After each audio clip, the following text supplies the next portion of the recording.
केंद्रीय गृहमंत्री अमित शहा आणि राष्ट्रीय स्वयंसेवक संघाचे सरसंघचालक मोहन भागवत एकाच मंचावरती आले। अंदमानमध्ये स्वातंत्र्यवीर विनायक दामोदर सावरकर यांच्या पुतळ्याचं काल अनावरण करण्यात आलं। सावरकरांची ओजस्वी लेखणी आणि स्वातंत्र्य संग्रामातल्या संघर्षाचं प्रतीक बनलेल्या ने मजसी ने परत मातृभूमीला सागरा प्राण तळमळला या काव्याला 116 वर्ष पूर्ण झाल्याच्या निमित्तानं अंदमानमध्ये हा कार्यक्रम आयोजित केला होता। स्वातंत्र्यवीर विनायक दामोदर सावरकर यांनी हे काव्य ब्रायटनच्या किनाऱ्यावरती लिहिलं। 10 डिसेंबर 1909 हाच तो दिवस, आजपासून बरोबर 116 वर्षांआधी।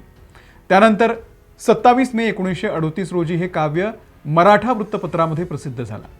स्वातंत्र्यवीर सावरकर यांच्या जीवनामध्ये अंदमानचं बेट आणि सेल्युलर जेल हा अविभाज्य भाग आहे। इथेच काळ्या पाण्याची शिक्षा भोगतानाही त्यांची काव्य प्रतिभा यात किंचितही ढळली नाही। आज या काव्याला 116 वर्ष पूर्ण होत असताना अंदमानमध्ये सावरकरांचा पुतळा उभा राहतोय हे विशेष आहे। या कवितेचा आणि अंदमानचा इतिहास आपण या व्हिडिओमधून जाणून घेऊयात। नमस्कार, मी अमोल किन्होळकर, आपण पाहत आहात महाराष्ट्र टाइम्स ऑनलाइन। ने मजसी ने परत मातृभूमीला हे गीत आपण अनेकदा ऐकलंय। त्यातली वेदना थेट आपल्या काळजाला भिडते।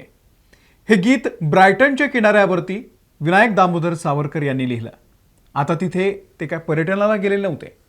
त्यांच्या मनामध्ये नेमकं काय चाललं होतं ज्यातून हे काव्य निर्माण झालं हे आपण समजून घेतलं पाहिजे।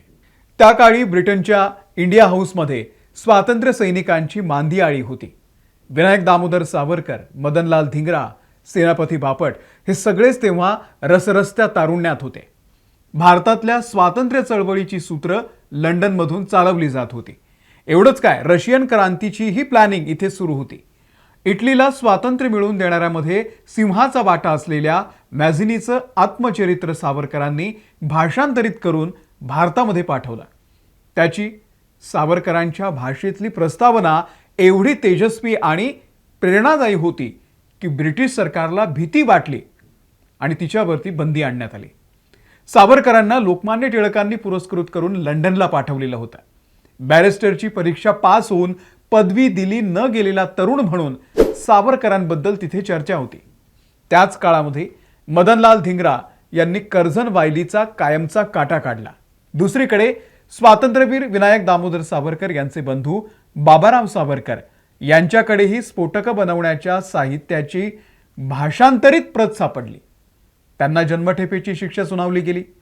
लंडनमधला हा लढा आता संपल्यात जमा होता। घरादारावरती तुळशीपत्र ठेवून सुरू केलेल्या या लढ्याची वाताहत झाली। स्वतः 100% पकडले जाणार आहोत हे सुद्धा सावरकरांना कळत होतं। आणि याच अवस्थेमध्ये सावरकर ब्रायटनच्या किनाऱ्यावरती बसलेले होते। आता जर पकडलो गेलो तर भारतामध्ये परत पाठवतील याची शाश्वती नव्हती। या विचारानंही सावरकरांना हलवून सोडलं होतं।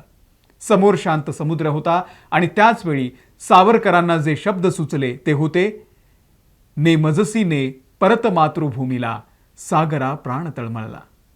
मातृभूमीपासून दुरावण्याची भीती असलेला, देशाच्या भेटीआड येणाऱ्या या अथांग सागरावर सावरकर रोष व्यक्त करतात। नभी नक्षत्रे बहुत परी प्यारा,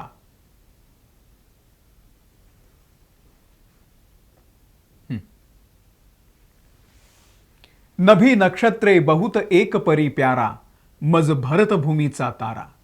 प्रासाद इथे भव्य परी मज भारी, आईची झोपडी प्यारी।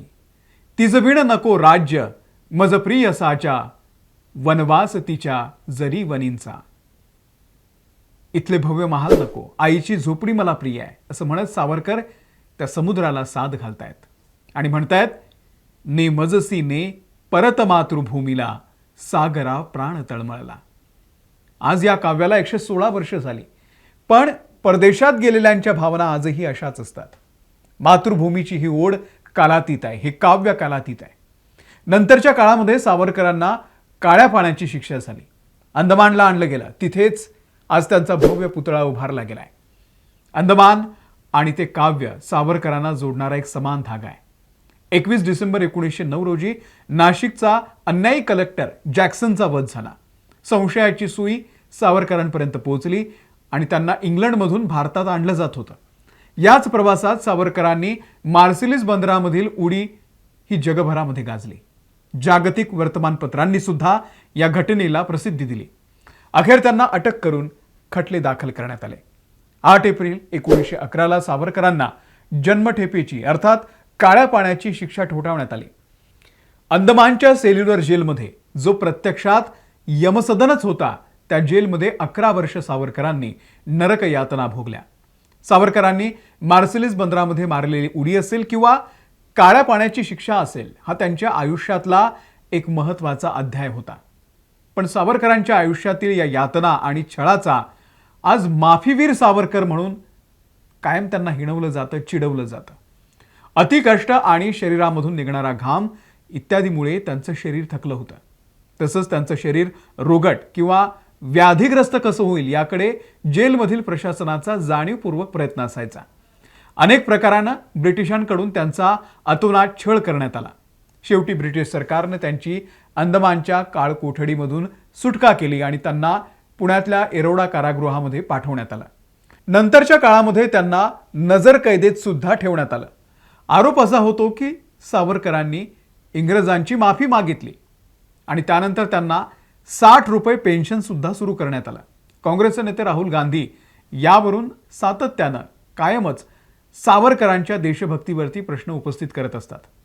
नजरकैदेत कोणताही व्यवसाय किंवा नोकरी करता येत नाही आणि त्यामुळे कुटुंबाचा उदरनिर्वाह चालवण्यासाठी कायद्यानुसारच ती पेन्शन दिली होती. शिवाय सरकारने त्यांचं घरदार आणि संपत्ती जप्त केलेली होती आणि त्या तुलनेमध्ये हे जे पेन्शन मिळायचं ते अत्यंत नगण्य होतं, असंही आज वीर सावरकर प्रेमी यांचं म्हणणं असतं. जसं गांधींचं आणि सावरकरांचं आहे, म्हणजे गांधींचं आणि सावरकरांचं नाव घेतल्याशिवाय आज राजकारण करताच येत नाही, अशी परिस्थिती आहे.